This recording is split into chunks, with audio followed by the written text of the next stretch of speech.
भयानक गांव सुदूर पहाड़ियों के बीच बसा हुआ था, एक छोटा सा गांव जिसका नाम था अंधेरा। इस गांव में कोई नहीं आता था और जो आता वह वापस नहीं लौटता। गांव वालों के अनुसार यहां रात होते ही एक प्रेतात्मा का वास हो जाता था। वे लोग डर के मारे सूरज डूबते ही अपने घरों में बंद हो जाते थे। रमेश, जो एक शहर का पत्रकार था, इस कहानी की सच्चाई जानने के लिए गांव में आया। उसे विश्वास नहीं था कि इस आधुनिक युग में भूत प्रेत जैसी बातें सच हो सकती हैं। गांव के बुजुर्गों ने उसे चेतावनी दी, लेकिन वह नहीं माना। उसने तय किया कि वह उस रात गांव में ही रहेगा और प्रेतात्मा की सच्चाई का पता लगाएगा। रमेश ने गांव के एक पुराने खाली पड़े मकान में डेरा जमाया। रात गहराती गई और हवा में एक अजीब सी सर्दी छा गई।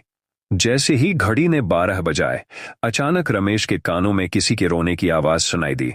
आवाज इतनी दर्दनाक थी कि उसके रोंगटे खड़े हो गए। उसने सोचा कि यह शायद उसकी कल्पना हो सकती है, लेकिन आवाज लगातार बढ़ती जा रही थी। रमेश ने हिम्मत जुटाई और आवाज के पीछे चल दिया। वह आवाज उसे गांव के बाहर स्थित एक पुराने शमशान की ओर ले गई।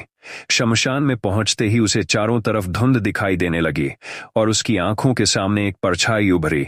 यह परछाई एक औरत की थी जो सफेद साड़ी में लिपटी हुई थी। उसका चेहरा झुका हुआ था और उसके बाल बिखरे हुए थे। रमेश ने उसकी ओर बढ़ने की कोशिश की, लेकिन तभी वह परछाई हवा में घुलने लगी। रमेश ने डरते हुए पीछे हटने की कोशिश की, लेकिन उसके पैर जैसे जमीन में जड़ हो गए थे।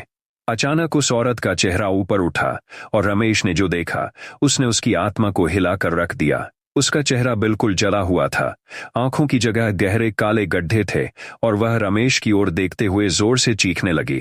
रमेश ने अपनी पूरी ताकत से चीखने की कोशिश की, लेकिन उसकी आवाज गले में ही अटक गई। वह प्रेतात्मा धीरे धीरे रमेश के पास आ रही थी। रमेश की सांसें थमने लगीं और उसकी आंखें धीरे धीरे बंद होने लगीं। तभी अचानक उसके कानों में गांव के बुजुर्गों की चेतावनी गूंज उठी, यहां रात को रुकना मत। सुबह जब गांव के लोग शमशान के पास पहुंचे तो उन्होंने रमेश का शव पाया। उसकी आंखें खुली हुई थीं और उसका चेहरा डर से विकृत हो गया था। उस दिन के बाद गांव में कोई भी बाहरी व्यक्ति आने की हिम्मत नहीं कर पाया। अंधेरा गांव अपनी भयानक कहानी के साथ एक रहस्य ही बना रहा।